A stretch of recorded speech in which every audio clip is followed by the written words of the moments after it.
Hey y'all, just thought we'd do a little walk around today, maybe a quick drive of the F100 we call the Crown Vic. It is a 68 riding on an 05 Police Interceptor chassis with a grill and front end bits off of a 70, I don't know, 71, 72, somewhere in there. This is probably my favorite project vehicle I've owned in a long time. I started putting this thing together back in 2015-16 time frame. The truck started life out in Arizona. Actually, it still wears what's left of its original badge. You can kind of see it. Don Johnson Ford in Casa Grande, Arizona. I'm probably butchering that somehow, but it was brought to the Virginia area back in the 90s. It was used for a farm truck for a little while, and I bought it for 500 bucks.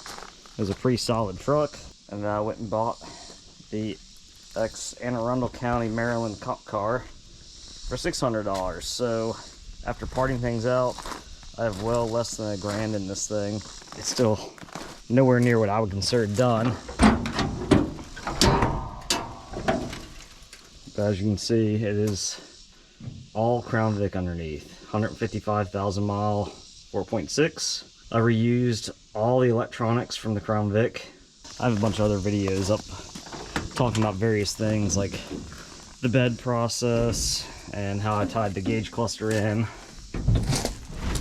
Let's slide inside. So everything's functional pretty much at this point. The only thing is, I still got some wiring, hanging down in various places that still hasn't been neatened up. Still have the Crown Vic switch for the lights, drive-by wire, gas pedal attached to the firewall, OBD2 port, comes in handy. My custom stereo. I know it's ghetto, but I needed some tunes before I did power tour, so I threw this together and it worked pretty good, so I just left it like that. The stock dash was all chewed up around here. People really hack these things up to put late model stereos in, so the best thing I could do was to kind of sandwich a piece of aluminum in to neaten it up a little bit. Stock dash pad was trashed, so I just pulled that off and smoothed out everything and repainted it. Seat actually was in good shape. I didn't have to do anything with that. You can see where we shortened the bed up. Took 15 inches out in this section here in front of the front wheels. The differences between a short bed and a long bed truck are 16 inches in front of the wheel and 4 inches behind it. After I did the front part, I mocked it up. I kind of liked the look. So this is kind of a mid-length bed because I only took 15 inches out of it total. I had another short bed F100 at the time. I parked them next to each other, and you really couldn't tell the difference unless you're really looking for it. So I decided it was not worth the effort to go through all that to take the 4 inches out of the back. It's sitting on 17-inch Mustang 05 to 10 quote-unquote bullet style wheels with some Cooper tires. That was probably the thing I spent the most on for this entire project. So we took it on the Lemons Rally, which took it all the way up to New York, Buffalo, and then from there all the way down through West Virginia, Tennessee, out to Memphis, and all the way down to Birmingham, Alabama area.